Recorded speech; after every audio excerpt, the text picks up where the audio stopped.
I'm Andreas.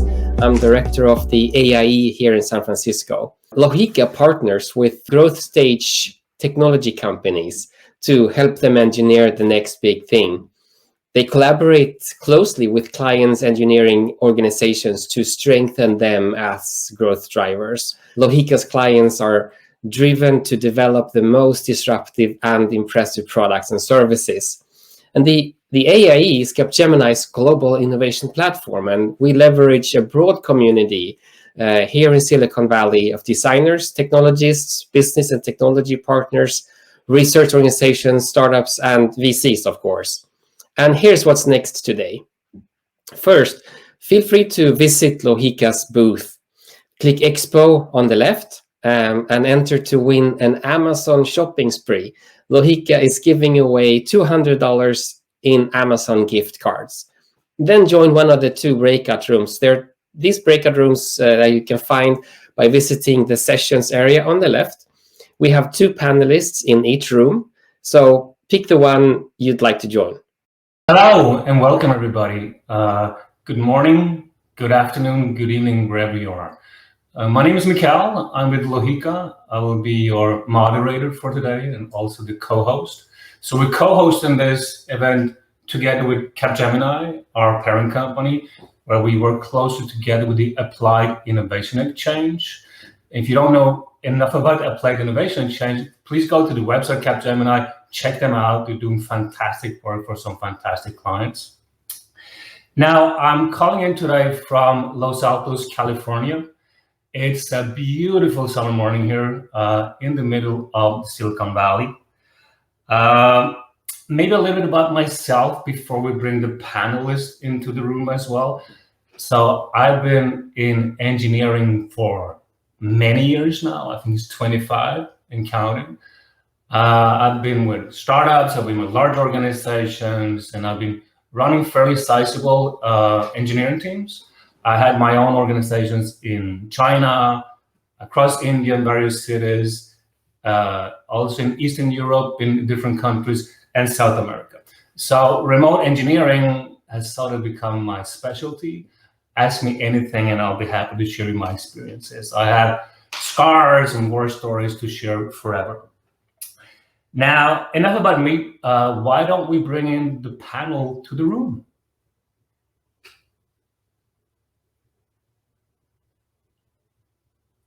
And while they're joined, let me give you a little background to what we're about to speak today. So when the 4 of us, when we got together early in the week to prepare for this, we debated the topic and the themes, of course. And what we settled on was something along the lines of to pay it forward to the next generation of engineering leaders. So we wanted to share with you what we've done well, success stories we've had, but also maybe some of the challenges we've been facing, some of the mistakes we've been doing, and hopefully you and the audience will benefit a lot from that. So we have with me today Zhao from Square. We have Chen from Xendit, and also Janze from Change Healthcare. And before we move over to the introductions, first of all, guys, thank you so much from me, from the audience, for taking the time to be with us today. We appreciate it a lot. And the format we will be having today is that the 4 of us will be discussing a little bit on a few really exciting topics. You in the audience, you can post questions already now. So we will have a Q&A session. You can direct them to anyone in the panel or make a general question, and we will address those questions. And once we're done with the Q&A comes what I would say the really exciting part. So we will move into breakout rooms and you'll get the opportunity to meet with the panelists face-to-face. Switch on your camera, ask them anything, and I'm sure you'll get to learn a lot about the panelists and about any topics you might want to bring up. So with that, let's move over to introductions. First of all, how are you guys doing? Great morning. Thank you. Morning. Good morning, everyone. Good morning. So Annie, do you want to take the lead with a brief introduction and background? Sure. Happy to be here. Thank you for putting this together. So Square is an ecosystem of products. So we have things that range from merchant services to help people start their businesses, grow their businesses, to consumer financial offerings. So I support the business platform engineering team, and we're a group of product and engineering teams that build platforms that support this ecosystem underneath. So we help Square understand how our products connect to each other and what the full print of a customer is across Square's ecosystem. So this helps us launch new product initiatives, better services for our customers, and scale operations. Before Square, I was at a number of different startups, very passionate about working with people, helping people find their potentials, growing different teams, and finding better ways to collaborate together. So very happy to be here today. Very good. Thanks so much, Annie. Let's go next. I'll go next. Hey, Mikael, thanks for having me today. So my name is Bo. I am the CTO and co-founder of Xendit. I started off my career in Silicon Valley. I did my undergrad at UC Berkeley, and I worked for mostly startups. So the most recent and notable one might be Ripple. So I was there for about a year working on the APIs and the trading side. At Xendit, we focus on building digital infrastructure for Southeast Asia. So we started off with payments back in 2016, and we've since expanded to other digital services like fraud detection, capital, lending, etc. And I think really the mission and the goal here is to make sure that there's a solid platform for businesses to develop and grow on in Southeast Asia. Thanks. And also, Bo, I had to add to that because you're a little bit modest in my opinion. So you guys in the audience, you should check out Xendit and also read up on Bo. It's a really exciting story. Started out with 4 people meeting at Berkeley, doing a hackathon at Berkeley, got into Y Combinator, got funding, and boom, a few years later, those 4 people are now, I believe, 400. So it's a really, really cool story, and we look forward to hearing more about that, Bo. Thanks so much. It's been a crazy journey. Great. Leo. Hi, Mikael. Good morning. My name is Leo Janze, and I work at Change Healthcare. Change Healthcare is a company that processes a lot of claims between payers and providers, meaning that when you go to the doctor, you get a Band-Aid or an X-ray. That claim is processed by Change, and we do about $1.5 billion of claims a year. So we have 6,000 hospitals, 1 million doctors, and we do process a lot of data. What I do at Change is that I focus on doing AI for medical records. We use NLP and other techniques to extract information from patient records. And this is to do, to help with treatment, to help with operations, to help with payments, so that we can actually provide better care using AI. That's what I do there. Very cool. With a startup that got acquired by a large health insurance company. So I've been doing AI in healthcare for a few years now, and I love it. Yeah. So you heard it, guys. If you really want to be in that very exciting intersection of healthcare and AI, Leo is your go-to guy. So with that, thank you so much for the introductions. And then we'll move over to the program. And what I wanted us to start out with was to really share some of our experience when it comes to that. How have we transitioned from being an IC to a manager? And then secondly, that great transition from manager to manager of managers. And I wondered, can you guys share a little bit about your experiences in that space? Annie, you want to go first? Yeah, sure. There were so many things I wish I knew. I could talk about this program. To manager. Oh, like. Sorry, Annie, you're breaking up a little bit. Yeah, it looks like. Is this better? Now it's perfect. Okay. Yeah, so 3 things really come to mind when I think about, from that IC to manager transition. The first thing that, and these all sound like common sense, but at the time it didn't feel like common sense. But the first thing is really there is no done state. As an engineer, you work on things, there are projects or deadlines, you ship the thing, and then you're done. As a manager, and especially as a manager of managers, there are fires as first line, maybe one after another, and as manager of managers all the time. There's always a fire somewhere. And so keeps things interesting, but can also be a challenge to always strive for that. Oh, where is that completion state? And as part of that, I would say, like, don't rush things. What I found is that people problems are a lot more complicated than programs, of course. And sometimes all you need is time. Sometimes letting the time pass, taking a calmer state, those problems, you'll have solutions that come to you much easier. And for me, when I'm going through this transition, working with a bunch of different people, different teams, and different functions, I found that people are not like me. Every individual needs a different type of management. As ICs, as managers, different people have different management styles. So one of the most critical principles I hold as a manager is to be adaptable and flexible. Work with your team as partners and find out what works with each individual. One way of communication that works with one type of person will not work with someone else. So hold the same type of principles, but then figure out how to communicate it to the different people in different ways. Let me go into that. I like that, flexibility. But I remember when I was an engineer and I wanted to become a manager, I asked someone, how do you become a manager? And he said, when you walk and talk and look like one, you become a manager.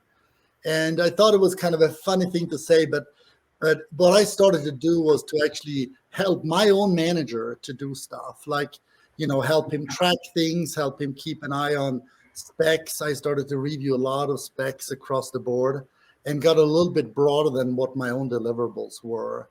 And that's kind of how I got into management, by basically keeping things, helping my manager out with the managerial stuff. And then he saw that I was, a lead and I could do things, and then it became a little more natural. So that's probably one thing that I remember really. And I remember the first time I had a formal engineering management job, and an engineer comes into my office and said, "Hey, we got a problem here. What's your decision?" And I'm like, "Oh, you're asking me? Yeah, you're the manager." I'm like, "Oh gosh." So that was a good memory. Like, I'm the one who's gonna make a decision. I guess I'm a manager. So that's when I realized. Yeah, I guess just to kind of echo Annie's point about task management, I think that was something that I really struggled with. Time and task management, I think transitioning over from being an IC, I had this habit of just wanting to really get through my entire to-do list every single day. And I found that, once you kind of transition over to being a manager, it's really not about just getting through your entire list. It's about figuring out what are the most important items to focus on that list. And I think the prioritization becomes a lot more important than the actual kind of just getting through everything. So yeah, I think that's something that I wanted to maybe pass on. Yeah. How about managers, Bo? Sorry.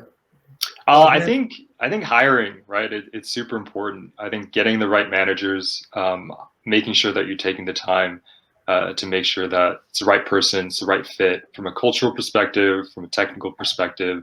Because I think whoever you hire, they're going to have a really big impact on your org. And so really taking the time to make sure that that's the right hire is super critical there.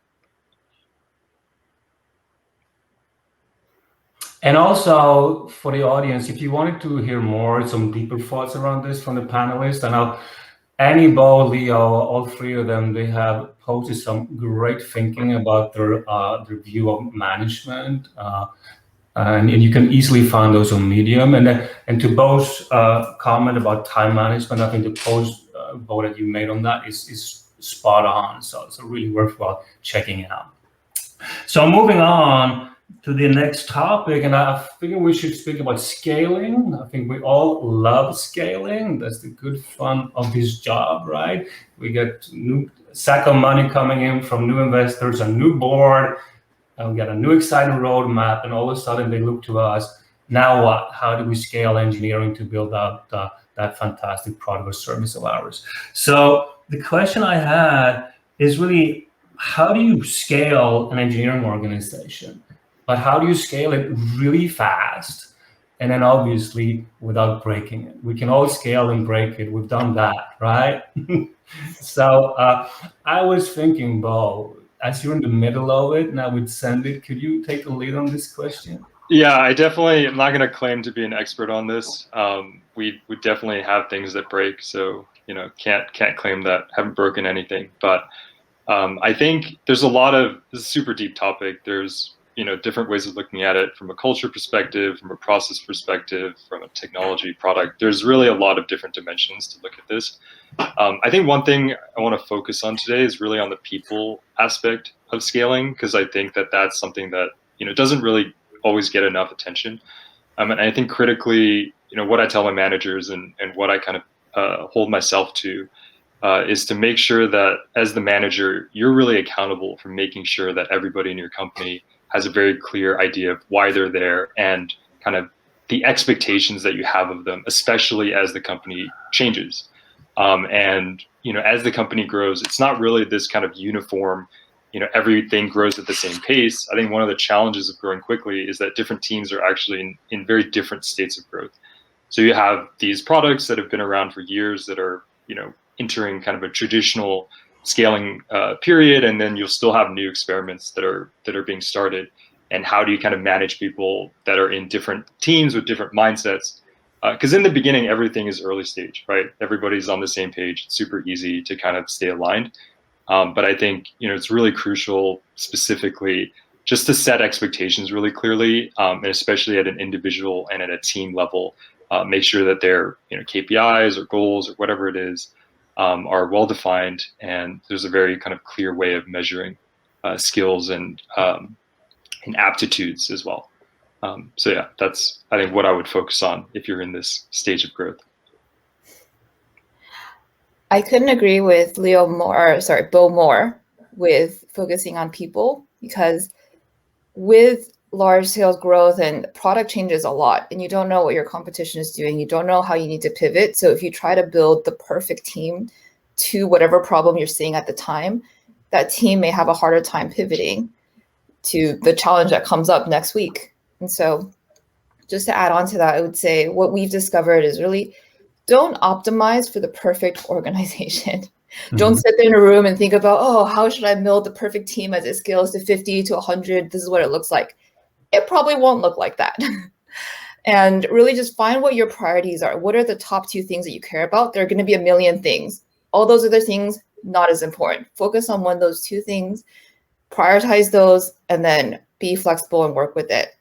And the other thing I found was, originally, this goes back into one of my mistakes as an early manager, is I would focus on hiring really strong ICs, and as the team grew, converting them to managers. But what I found is if you're scaling really quickly, depending on the person, but in most cases, that jump is a pretty big jump. And while we definitely want to support people in their growth, sometimes that may slow down the growth of your organization.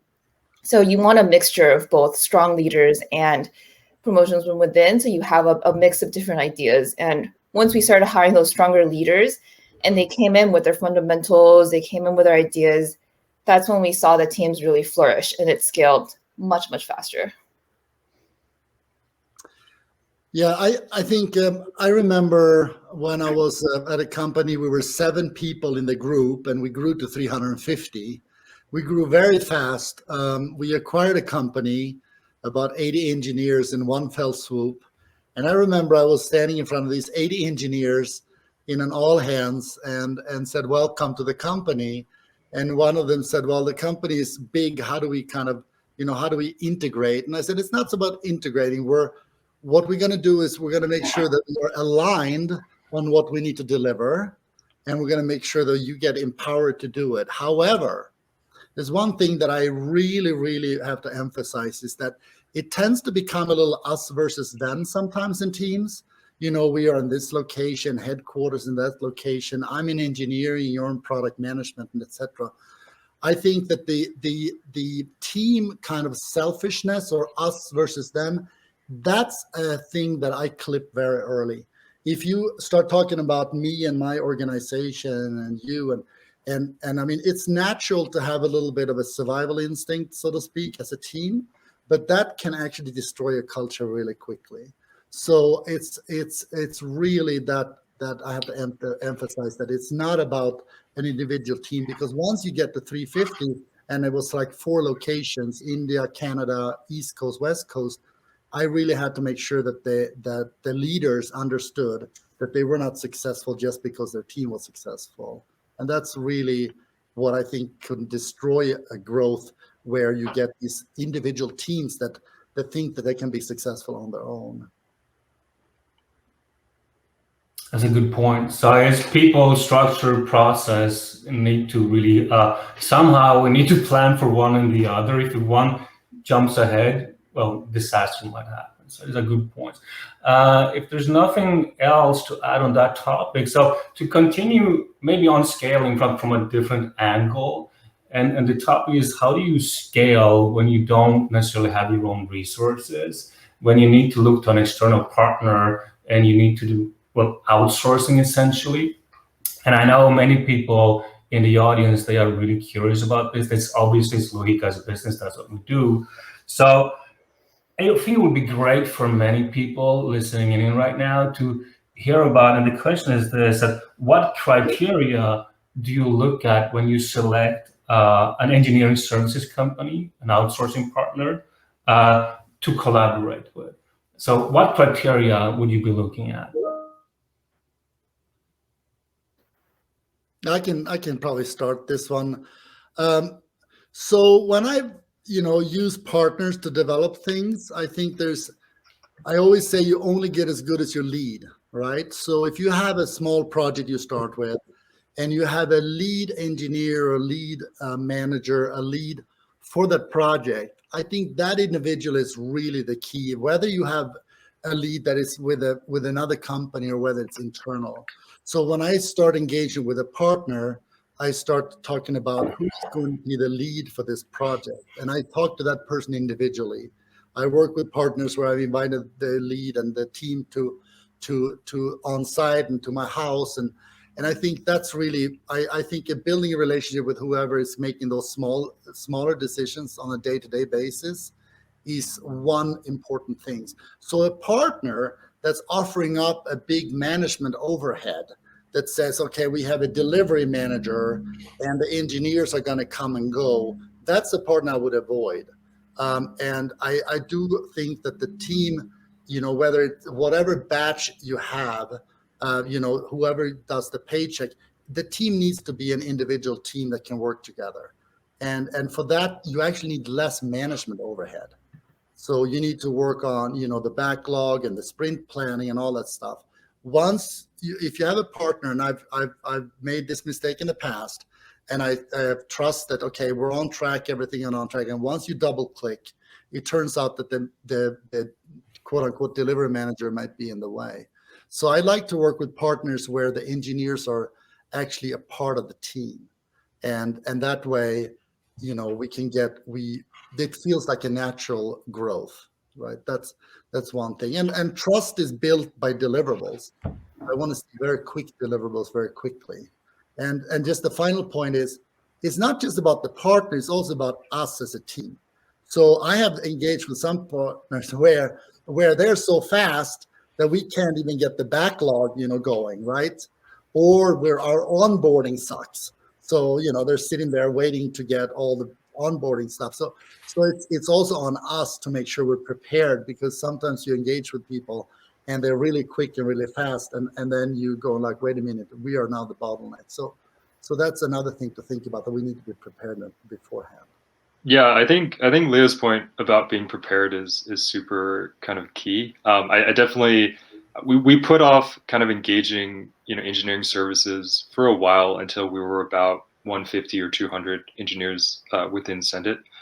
And so I think, definitely making sure that, your onboarding processes and even, the PMs and the engineers internally who these engineers are going to work with have a very clear idea on what needs to be delivered and what needs to be done. I definitely don't see engineering services as kind of this cure-all or panacea. I think it really requires a partnership as well with engineers internally. And I think what I've really been quite happy about in using engineering services is really kind of targeting strategic pain points that it's really hard for the existing organization to tackle. So not necessarily just seeing it as a additional headcount, but really kind of understanding what are the strategic problems that we're facing that is just really hard to prioritize. And I think a lot of that, from my perspective, comes down to things that engineering needs to do, but doesn't necessarily have a direct customer impact, let's say within the next 1 to 3 months. So it just gets really, really painful to try to sell that to products sometimes. I'm complaining a little bit. But I think that, with these kind of engineering services companies, it's really a lot simpler to put them on really important technical migrations, tech debt cleanup, and these kinds of things that ultimately benefit the engineering org. But just it's really hard to convince people that there's value in the short term. Cool. Anything that you want to add?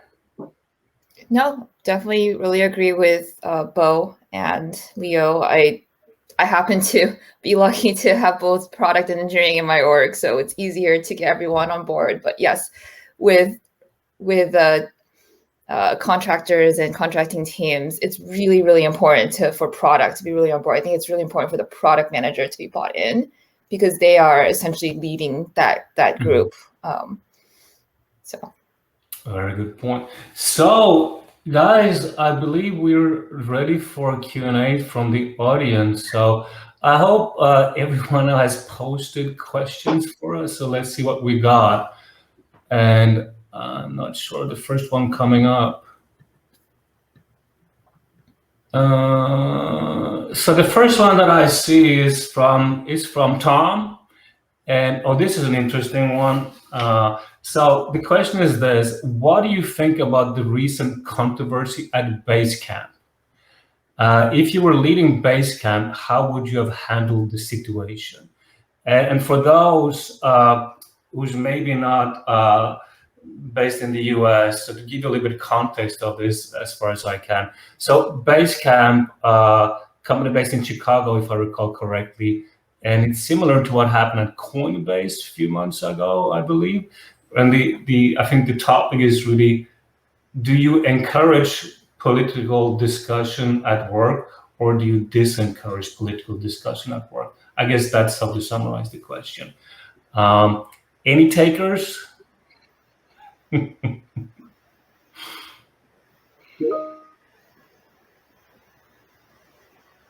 I'm not familiar with the situation, so it's hard for me to comment on it, really. Yeah, I'm not really intimately familiar with the context, unfortunately. Same. Okay, let's move on. I believe the next question is about leading a distributed engineering organization. So it says do's and don'ts of leading a distributed remote engineering organization, and we've all been there for a long time. But what's your take on it? What can we tell the audience? I can share a couple of things for this one. I mentioned this earlier, but for distributed organization as well, don't over-optimize for the perfect organization. What we found is hiring a remote location is very hard, especially this year for some reason. So from a team perspective, really being mindful of your working patterns. COVID actually made this easier because everyone became remote at the same time, but we started becoming distributed before the pandemic, and we noticed is not everyone, there are a lot of small interactions that matter, and sometimes they're not top of mind or come to mind, but when there's one or two people that are not in the same office, they really feel left out. So be extremely mindful of how do you include these teams. One thing Leo said that really resonated with me is making sure that your teams don't have this us versus them mentality. It's not a headquarters versus other remote locations. So how do you be inclusive, be mindful of time zones, be mindful of meeting schedules, and still create ways for people to socialize and become friends and build trust? Yeah, so from Xendit's side, we've been pretty distributed since day one. So we operate across 5 countries, mostly outside of the US. So we're in Indonesia, Singapore, Malaysia, Philippines, Vietnam, primarily. And I think a lot of the things that have been said are super on point, about how you find a lead, how you make sure that there's not this idea of a headquarters and, everybody is, if they're not in headquarters, then it's kind of it's not as important. So I think that's really important.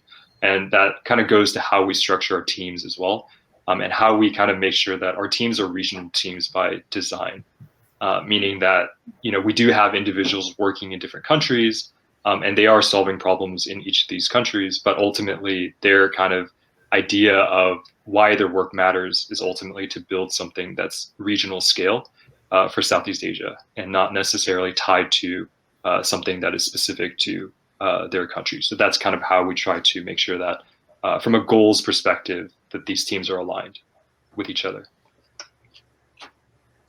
Yeah, and you touched on trust. So what is trust really? I mean, why do I trust you, Mickey, being a customer of Lohika? I mean, if you really drill down on the trust, it's like you trust someone because they know what they're doing. They're reliable. You have built some affinity or connection, right? Which is much harder to do distributed remote. And then you eliminate the self-interest or the us versus them. That's in my view how you build trust. So how do you build affinity? How do you build a relationship with someone where you only have? I mean, we're gotten used to it now. It's been a year with Zoom, right? But I remember this engineering manager. She came to me and she goes, I can't get anything done. The person over there in this other location is not doing what I asked them to do, and I have to escalate to you. And I said, I have two questions. Number one, what is his priorities, right? If you don't understand his priorities, help me understand what is his priorities. What would make him successful? And she looks at me like, I don't know. I said, well, okay, so what does this person do when they don't work? Who are they? What are their interests? Who is the person? She goes, I don't know. I said, well, how then are you going to ask the person to do something if you don't understand who they are or what their priorities are? So those are the two first questions that I ask when I call someone on the phone that I quote unquote need something from or want to engage with. Like, so what are you doing when you don't work? First of all. And second of all, what would good look like for you in the next 3 months? What's going to make you successful? If I understand those two things, we now have something to build on. And that's really important for distributed teams because you can actually do that over lunch or in the corridor. You get to know each other, but you can actually accelerate that by those two questions. And those are the ones that I tell people, if you don't know the answer to those questions, don't come and ask me to escalate because start there, right? And that usually takes care of things. Very good. Moving on, I guess the next question from Dennis in the audience, and I think it goes along that same line almost. So the question is this: how will your teams operate differently 12 months from now? Because, I mean, obviously, and I guess that's the underlying reason for the question, now we are in full remote. Some parts of the world are opening up for going back to normal. So I guess the question is then, what do we keep from things that we learned organizationally during the pandemic, the good things, how do we keep that? And I guess there was some bad stuff that the organizations learned as well during the pandemic. How do we get rid of that? Yeah, so just to kind of preface that, definitely for us, the pandemic is not over, right? So we operate in Asia mostly. Maybe in 12 months, we'll see the end, enough people will get vaccinated, but definitely I'm not, imagining that in the next couple of months that we'll call this kind of done. But I do think there's a lot of great things that we learned during the pandemic. I think definitely a lot of stronger communication, a lot more writing, especially, and learning how to be async. Has definitely helped. I think a lot less meetings, surprisingly.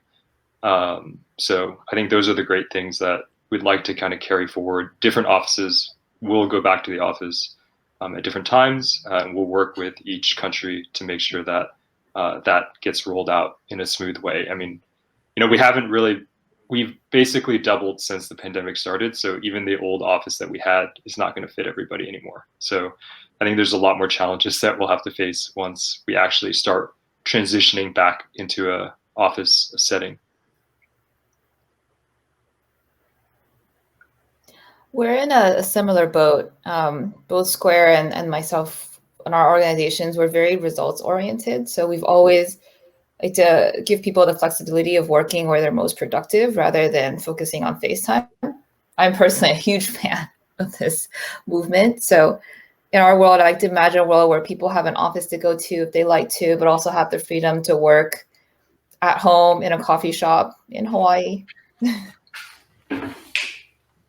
Yeah, for change, I was, I was supposed to move to one location and quote unquote build a team there, and then that location will never open actually. So I think that we'll be remote for some time, and I actually broaden up. I do hire a lot of people and do a lot of interviews, and now I'm talking to people all over the country. I have to change myself because I had thought that we could all be effective if we all, work on whiteboards locally and different teams and huddle. And now when I speak to someone that's right out of college, and that's going to work remotely from Denver, Colorado, I'm thinking like, that's going to be really hard. And then I'm like, wait a minute, Leo, stop it. We are in a remote world and we can hire people and get used to working remotely a lot more. And so I have to change myself. I have had a lot of bias thinking that we can only be effective if we work in the office. And I think I've been wrong in that way. So now 12 months from now, we're going to be a remote team. And I think 12 years from now, we'll be a remote team. That's where I look at this. But it requires change from myself as a manager, thinking differently about what's possible and what's not possible. So Leo, you were essentially saying that you see a world where you're going to have individual contributors spread out all over the place. You won't just have a big office. You won't have satellite office. You will have individual home offices with ICs.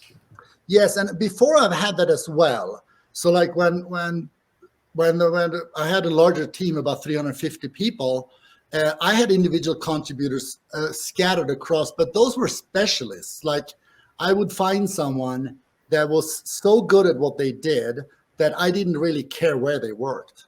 But now it doesn't have to be a specialist. It can be anybody. And I think that's where I had to change my thinking. Like someone with only 3 years experience can be very effective working from home. We have the agile, we have the stand-ups every day. We have methods now of doing that where you can be very effective remotely. And I think this pandemic has actually taught us how to do that. At least it's taught me how to do that. Mm. Yeah, so personally, I'm not fully convinced about ICs everywhere. I mean, that's how we operate right now. And I really see the value. Maybe I miss those days when you can get a smaller team together. You could really whiteboard. And Leo, you mentioned the other day when you explained your job to your daughters, what did you tell me? Oh, that I buy pizza for software engineers? Yeah, but now you need to send the pizza rather than bring the pizza, right? I know, that's a challenge now. But yes, I remember when my daughters were small, they said, what do you do at work? And I said, I buy pizza for software engineers. That's been kind of stuck ever since. But no, I think it's more about making sure people can work, and be collaborative remotely. But I mean, honestly, if I came right out of college and I hadn't, in the last year, it would be kind of hard because part of work is also the social part, right? To sit there and have coffees, and we're social creatures. So I think it's got some downsides, especially for people that are, that have less experience. And that's why you as a manager, or me as a manager, have to really call a lot and stay really close to the people that are newer in their work. Anything to add on the ICs, or have them concentrated or spread out? No, it's an experiment. I think we're still waiting to see. Yeah, it's an experiment though, but you can look, I believe GitHub might be the best example that it's really, really working for them. So, I mean, yeah, I mean, there are companies that have done this basically from the ground up, right? Like GitLab and I think a few others. So I think they're definitely at an advantage. I think it's really trying to see how if you're used to this kind of office setting, how you actually effectively make that transition. I think it's not a simple task. Yeah. I think it doesn't work for everyone. Depends on the individual. For us, productivity, we didn't notice too big of a hit, but in terms of the social aspect, I think my teams have definitely craved going back to an office. So hoping to give them the flexibility post-pandemic. We're still figuring out though, because travel is going to look different. All these offices will look different. Maybe have another discussion in 3 months. Let's see what we learn. It's exciting times for sure. Now let's do the last question before we move over to the breakout session. So this one comes from Aaron. And again, maybe it tags along to the previous question. So the question is this: I've seen people migrate from Silicon Valley to areas like Austin, Miami, Salt Lake City. What's your take on the future of Silicon Valley as a tech hub? And I guess that this is, will people stay here in Silicon Valley, or will they now move out all over the world and work remote as ICs? And it doesn't necessarily relate to Silicon Valley. This could be New York City, London, Berlin, Tel Aviv, whatever is that tech hub. So I would summarize the question as this: has the tech hubs played out their role in the ecosystem?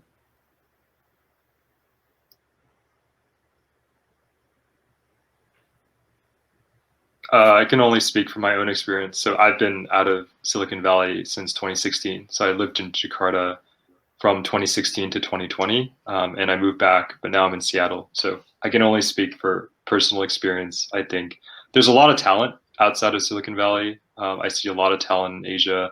I see a lot of people that might have moved to the US that are thinking about or have already moved back to Asia as well to start new ventures and, to join some of the growing startups there. So don't know if that's a trend, but that's what I'm seeing. Yeah, I think the jury is still going to be out on that one, given that normally, but the Silicon Valley culture is, a bunch of people meeting in different social settings, cafes, get together, start working on ideas, get prototypes done, and just the seed of the first 10 employees, that type of stuff that, Bo, you've experienced, right? I wonder how you would do that and how you would find your peers and the 2 or 3 people that you need in order to get to the first 10. I don't know the answer to it, but I think that's going to be an interesting thing to see. How do you start a company when even the founders are different locations? Who knows? Yeah, I think I agree with Leo. It's more of an effect on the startup culture, in that startups need that hub a bit more than larger companies. Like the big companies, Square, Google, Facebook, they've been remote for a long time and they already have hubs everywhere and they've figured out how to do remote. But that initial seed in finding your partners, working with the VCs, maybe. But if I knew the answer to this question, I would make a lot of great investments right now. Yeah. Very good. Guys, we're running out of time. So now it's time to head for the breakout rooms. And before we get there, I really want to thank you, Annie, Leo, Bo. Great discussion. And I look forward to speaking to you again in the breakout rooms. And before we do that, I want to hand it over to Andreas Sjöström, who is my partner in crime for these events. He's with Capgemini Applied Innovation Exchange. So, Annie, Bo, Leo, I see you soon in the breakout rooms. You, the audience, I hope to see you soon again in the breakout rooms as well. And with that, over to Andreas. Hey, thank you. Thank you, Michael. That was an excellent discussion and Q&A. Thank you, Annie, Bo, and Leo also for your insights. As Michael said, folks, we're not quite done yet. We are inviting you over to the breakout rooms where you can engage directly with the panelists. As Michael mentioned in the intro, this event is co-hosted by Lohika and the Capgemini Applied Innovation Exchange. So on behalf of Capgemini's AIE and Lohika, thanks for joining us today. And now go pick one of these interactive features. Thank you very much and see you soon again.